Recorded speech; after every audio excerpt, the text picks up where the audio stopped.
Right, so what can we do to improve this thing from a hardware perspective? Well, like I suggested, I think it would be better to move the camera back one slot. And if we look, we can see it certainly doesn't appear that the angle changes at all, just a front slot and a back slot. So I'm going to move the camera to the back slot. But as long as I've got the copter opened up, let's just set those aside.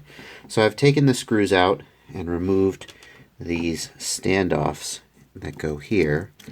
And we're going to take this plate off and we'll have a look at the inside. Let's see what we can do in here.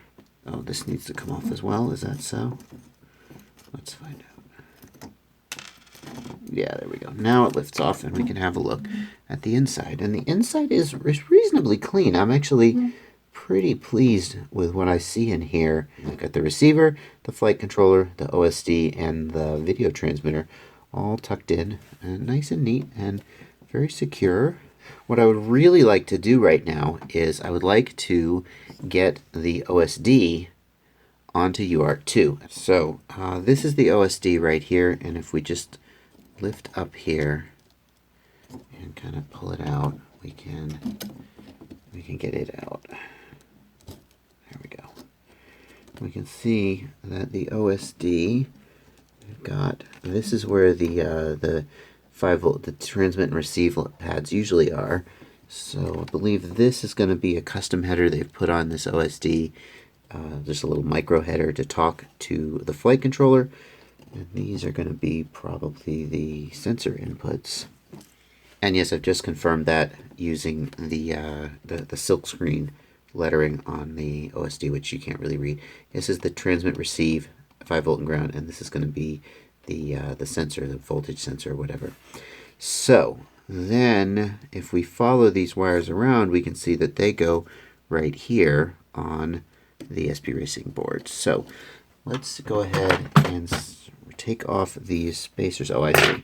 So we've got spacers here on the front. I'll lift off and set those aside. And we've got some screws right here that I'll go ahead and take out.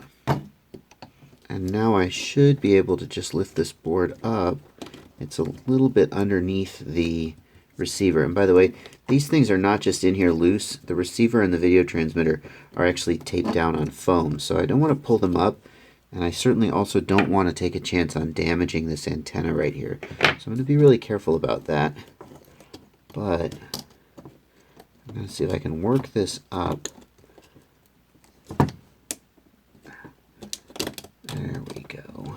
Also don't want to pull on any wires that are underneath there and accidentally mess anything up. So okay, so that's good. That's what we got there. And we can see that this is going here to this little connector, which is, if you look very carefully, I'm not even sure you can read it, it's labeled UART1. And that is not what we want. We want this. Let's see where a good place to put it would be. This is labeled UART2 and this is labeled UART3. What does that make this one? Oh, I2C. Okay, perfect. So what I'm going to do is I'm going to take this off of UART1 and I'm going to move it over to UART2, which is just the header that's right above it. And it just will unplug. I don't want to pull on the wires, by the way. Just never pull on the wires if you can avoid it. Always pull on the connector. And it's come loose. I'm going to flip it over and plug it into UART2. And this is the way it should have come from the factory, you freaking... Anyway, never mind. Oh, I've got it upside down. I hear things falling out. That's a shame. So now it's on UART2. That screw out of the way. And now we can use the OSD and the USB port at the same time. Which, of course, that's how you want it. It's not like you're using the freaking UART for anything else, you goofballs. It's just as simple. Oh. So annoying. Why would you do it that way? Come on, China. This is the thing. And now I'm going to rant for a second. Chinese manufacturing and design can be very good, where they get so many things right, and then so many stupid little things. You were so close to having it perfect, and yet this. Why would you do this? Don't plug it in there. Plug it in here. Now it's better. And it's so frustrating to me because it doesn't have to be this way. That's the thing. $50 by doing it this way. You go, okay, well, there's a trade-off there. You know, it leaves me really frustrated. Let's see if I fix this now, and let's see if having this on port 2 will now allow us to calibrate our ESCs. All right, so here we are back at the computer, and I'm going to go to the ports configuration, and what I'm going to need to do is I'm going to need to add MSP on UART2, and you are allowed up to 2 MSP ports. So we've got MSP on UART1, and that's to talk to the configurator here, and we've got MSP on UART2, and that's to talk to the OSD. I'm going to save that. We'll go back and we'll confirm in a minute that the OSD is still working. But now let's see if we have successfully eliminated the conflicts between the OSD and the USB port. And what I'm going to do is I'm going to go to the Motors tab, and I'm just going to plug in the battery. And when I do that, if this graph keeps moving, everything is fine. Yay! And now I should be able to control the motors using the slider. Oh yes, okay. See, that's the way you want it. Let's go ahead and put this flight controller back where it was.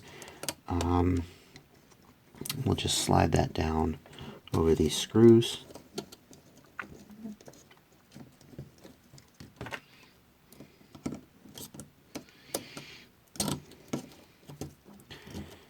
Make sure those wires are out of the way. And then one little stubby short screw. One little stubby short screw goes right here.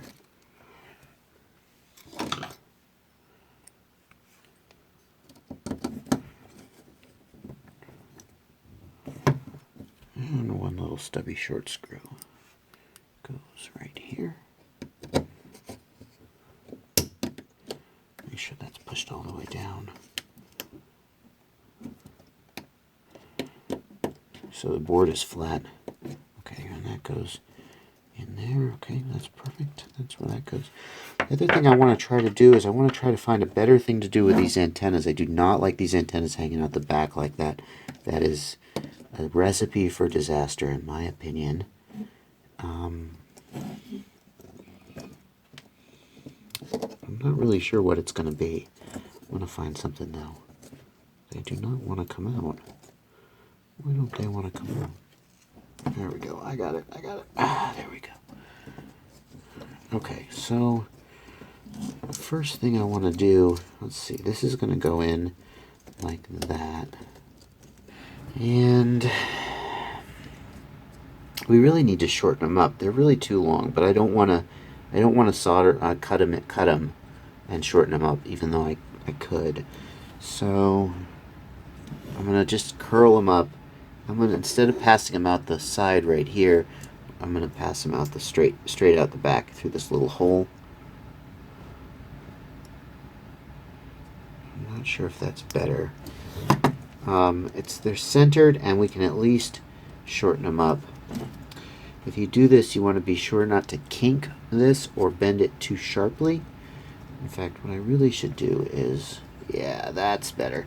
If I make a little S bend there, then if I get pulled on, they're not going to kink. That is, a little S bend like that is a much better choice than, and I believe they were originally going down like that. So let's just preserve that in case there's some logic to it. Yeah. I want to make sure that when I put the top on, these are not getting crushed or pressed or squished in any way. I think that I'm going to like that better. And then they're also coming out the center of the back, so maybe we could figure out something to do to get them to stick up like a rabbit ears, but yeah. At least then they'll be a little shorter and less likely to get caught. I don't know. I'm not sure if I've made things better or worse, but I'm gonna see how it works. You just gotta try it, and if it doesn't work, you try something else. Oh, I see the problem. Now they're on top of those LEDs. Well, that's not the best. Yeah, there we go. Can I just...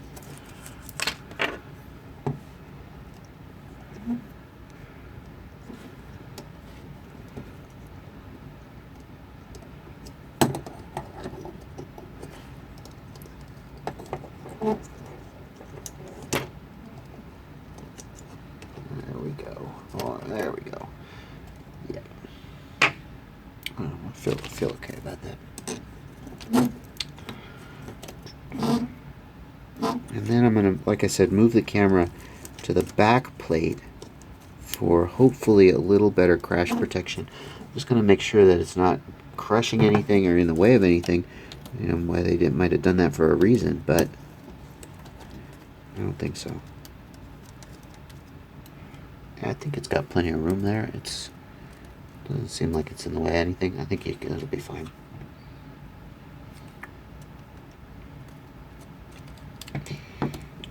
Yeah, and that you can see is going to get the camera just that little bit further back behind these standoffs and give it just that little bit more protection in a crash. At least that's my thinking. Alrighty. Well, I made some small improvements. Alright folks, if you own this copter, hopefully I've shown you one or two ways you can make it just a little bit better. And if you don't own this copter, hopefully I've given you a little bit of insight into the thought process of evaluating a design and looking to improve it. The biggest thing you could do to make this copter better, though, put some decent ESCs and a new camera on it. Happy flying. Alright.